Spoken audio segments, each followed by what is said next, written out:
आज हम पढ़ेंगे crystal field splitting in tetragonal and the square planar complexes. आज हम यहाँ पे दो स्ट्रक्चर पढ़ेंगे, tetragonal and square planar complexes. इससे पहले हमने ऑक्टाहेड्रल कॉम्प्लेक्स पढ़ा, देन हमने टेट्राहेड्रल पढ़ा। आज हम पढ़ेंगे tetragonal and the square planar complexes. तो सबसे पहले इस स्ट्रक्चर को डिस्कस करने से पहले first of all we have to draw an octahedral complex. सबसे पहले आपको एक ऑक्टाहेड्रल कॉम्प्लेक्स बनाना पड़ेगा।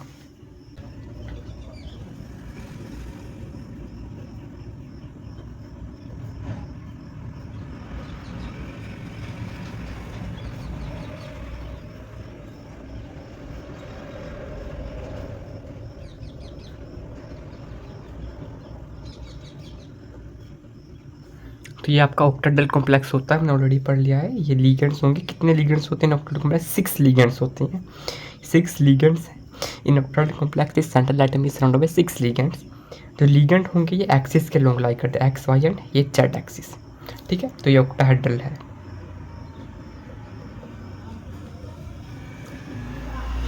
अब हम इसको टेट्रागोनल में कन्वर्ट करना है, तो उसके लिए क्या करना पड़ेगा, हमें स्ट्रेच करेंगे। जब हम इस स्ट्रक्चर को स्ट्रेच करेंगे, स्ट्रेच अलोंग ट्रांसपोजिशन, जब हम इसको जेड एक्सिस, ट्रांस मीन्स आमने सामने, हम इस स्ट्रक्चर को जेड एक्सिस के अलोंग स्ट्रेच करेंगे। जब हम इसको स्ट्रेच करेंगे तो along Z axis bond length बढ़ जाएगी, एक्स वाई से क्लोज हो जाएगा। देखो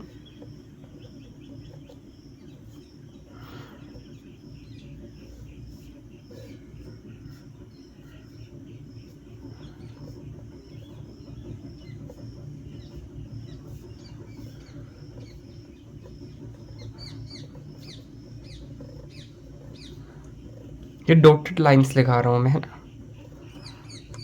आपने डायग्राम अच्छे से पेंसिल से ड्रॉ करनी है।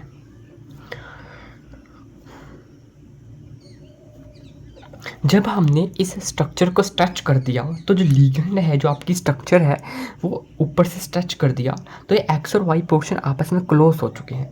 ये एक्स एंड वाई पोर्शन आपस में कम क्लोजर आ चुके हैं, नज़दीक आ गए हैं, बट जेड एक्सिस दूर। मीन्स जो लीगेंड्स हैं लॉन्ग जेड एक्सिस वो दूर चले गए, बट जो लीगेंड एक्स और वाई एक्सिस के थे वो नज़दीक आ गए।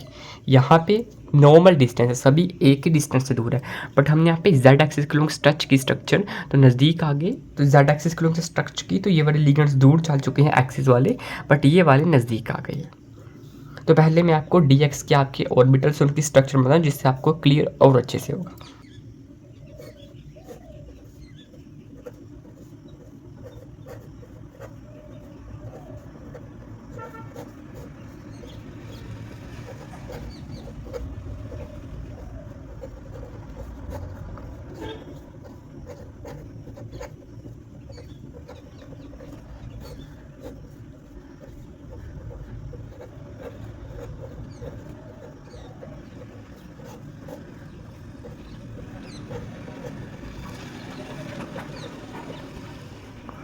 जब कभी भी आपने क्रिस्टल फील्ड स्प्लिटिंग डिस्कस करनी है, आपने डी ऑर्बिटल की सारी स्ट्रक्चर्स बनानी ही बनानी है, चाहे आपके बुक में मेंशन है या नहीं है, पर आपके डी के 5 ऑर्बिटल है, 5 स्ट्रक्चर आपने बनानी है। इससे आपको डायग्राम अपने आप में क्लैरिटी आएगी। अगर आप क्लियर हो तो आप अच्छे से उसको एक्सप्रेस कर पाओगे, तो एग्जामिनर भी आपको पूरे मार्क्स देगा। ओके, तो यहाँ पे जब हमने जेड एक्सिस के लीगेंड को स्ट्रेच कर दिया, चलिए पहले मैं ऑक्टाहेड्रल, मैंने सबसे पहले बात की ऑक्टाहेड्रल की, तो मैं पहले एनर्जी इसकी डायग्राम ऑक्टाहेड्रल की बना लेता हूँ।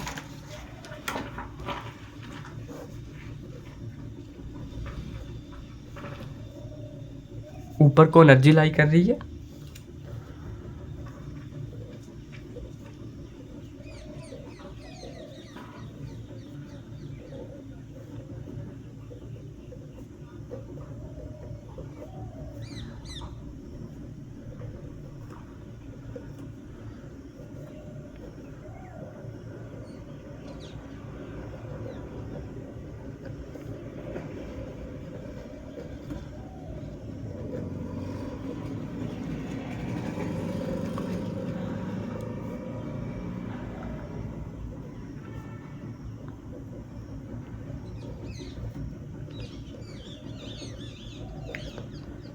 तो ये चीज़ें मैं आपको मतलब बिना समझाए इसलिए कर रहा हूँ क्योंकि ऑक्टाहेड्रल मैंने ऑलरेडी एक्सप्लेन कर दिया। तो ऑक्टाहेड्रल ये है, इसकी ये तो सभी में सेम है। ऑक्टाहेड्रल की स्प्लिटिंग यहाँ तक आपको ऑलरेडी क्वेश्चन ही आता है। अब आता है next is tetragonal and the square planar complexes. वो मैं बताता हूँ। अब टेट्रागोनल में हमने क्या किया, जो हमने स्ट्रक्चर है इसको अलोंग जेड एक्सिस स्ट्रेच कर दिया। इन टेट्रागोनल हमने इसको स्ट्रेच कर दिया। जब हमने स्ट्रेच कर दिया तो अलोंग जेड एक्सिस लिगेंड्स दूर चले गए। अब देखो जब जेड एक्सिस के अलोंग लिगेंड्स दूर चले गए तो अब देखो जो डी ऑर्बिटल है, मान लो मैं यहाँ पे अब डी ऑर्बिटल बना रहा हूँ, आपने अपनी डायग्राम में नहीं, मैं समझाने के लिए बना रहा हूँ। जो अब आपने डी ऑर्बिटल है ये, अब जो डी ऑर्बिटल के अंदर के इलेक्ट्रॉन्स होंगे और ये लिगेंड है, इन दोनों की रिपल्शन बहुत कम हो जाएगी। ज़्यादा डिस्टेंस है, क्योंकि डिस्टेंस ज़्यादा है तो रिपल्शन कम हो जाएगी, तो इनकी एनर्जी डिक्रीज कर जाएगी। बट एक्स और वाई के जो लिगेंड है वो नज़दीक आ गए हैं, तो अब यहाँ पे जब डी ऑर्बिटल बनेंगे तो electron in that D orbital इसकी ज़्यादा रिपल्शन होगी विद दैट लिगेंड। ओके, मेरा जब हमने डी एक्सिस के लोग स्ट्रक्चर को स्ट्रेच कर दिया तो जेड एक्सिस के लोग जो लिगेंड दूर चला गया। अब इस लिगेंड और इसके जो अंदर इलेक्ट्रॉन है लिगेंड ऑर्बिटल के, इनके बीच में रिपल्शन बहुत कम होगी तो इनकी एनर्जी डिक्रीज कर जाएगी। बट बात करें अगर हम एक्स और वाई की, तो यहाँ पे लिगेंड और इनकी रिपल्शन बहुत बढ़ जाएगी तो इनकी एनर्जी राइज कर जाएगी। इट मीन्स जो ये टेट्रागोनल है तो टेट्रागोनल में फर्दर स्प्लिटिंग हो जाएगी।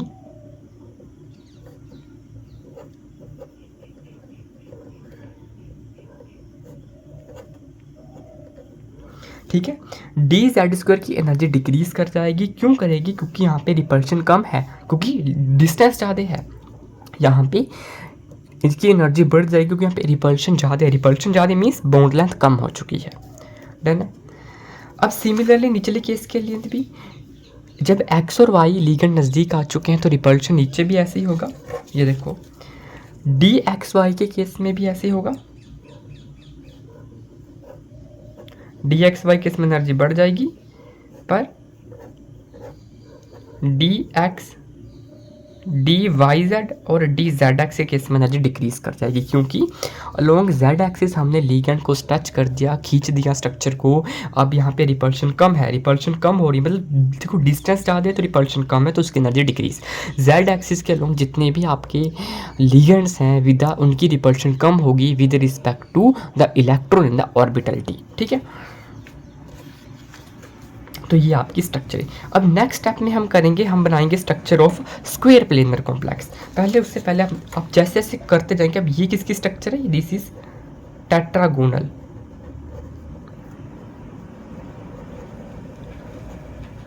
स्प्लिटिंग, टेट्रागोनल स्प्लिटिंग का ये।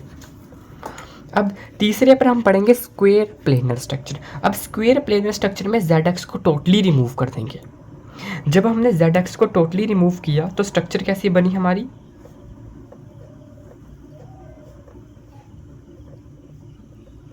कुछ ऐसी बनी, एक्स वाई स्क्वायर प्लेनर। अब मेरी बात ध्यान से सुनो, जब हमने जेड एक्सिस को और स्ट्रेच करते करते करते करते चले गए, स्ट्रेच करते रहे, तो एक ऐसा पॉइंट आएगा जब जेड एक्सिस टोटली रिमूव हो जाएगा। इस पॉइंट पे जो रिपल्शन होगी लिगेंड और इसकी वे टोटली कम हो जाएगी, रिपल्शन जीरो।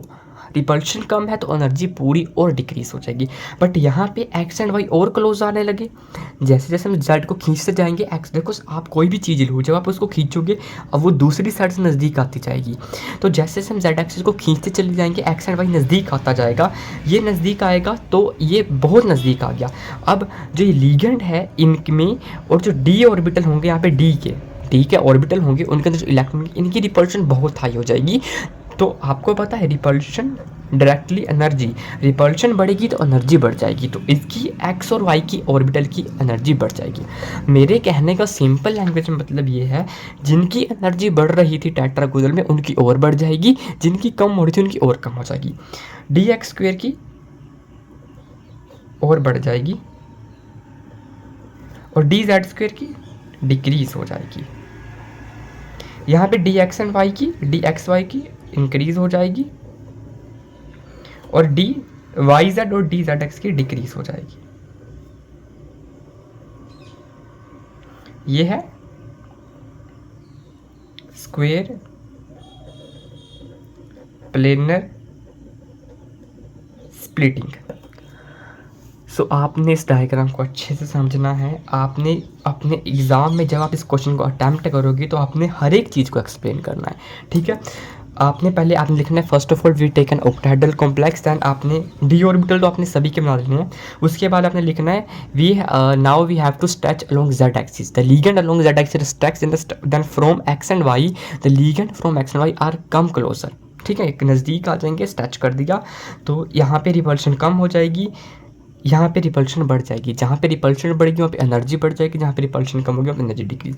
तो ये टेट्रागोनल। उसके बाद हमने जेड एक्सिस को और खींचा, उसको हमने वैसे ही निकाल दिया, टोटली रिमूव। जैसे हम जेड एक्सिस को निकाल देंगे तो लीगेंड इनकी रिपल्शन का तो कोई सवाल ही नहीं पैदा होगा। जब जेड टोटली निकाल देंगे तो यहाँ पे रिपल्शन जीरो हो जाएगी, पर एक्स एंड वाई और नज़दीक आ जाएंगे तो यहाँ पे रिपल्शन बढ़ जाएगी,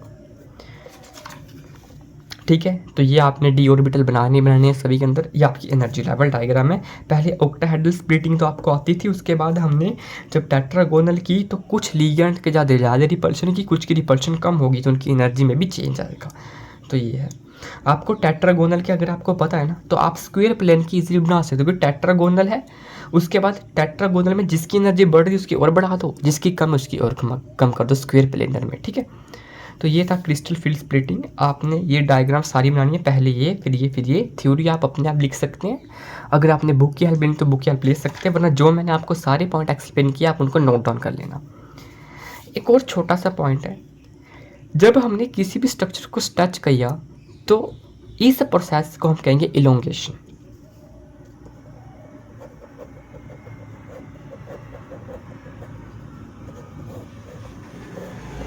ठीक है। जब हमने इस स्ट्रक्चर को स्ट्रेच करा, स्ट्रक्चर जेड एक्सिस लोग हम स्ट्रेच करें तो इसको हम इलोंगेशन कह रहे हैं। स्ट्रक्चर बड़ी, इसको मतलब इस पॉइंट को इलोंगेशन भी कहा जाता है, कहते हैं। मतलब एग्जाम में कई बार पूछ जाता है इलोंगेशन के लिए आप क्रिस्टल फील्ड स्प्लिटिंग करो, तो आपको पता होना चाहिए इलोंगेशन टर्म, ठीक है।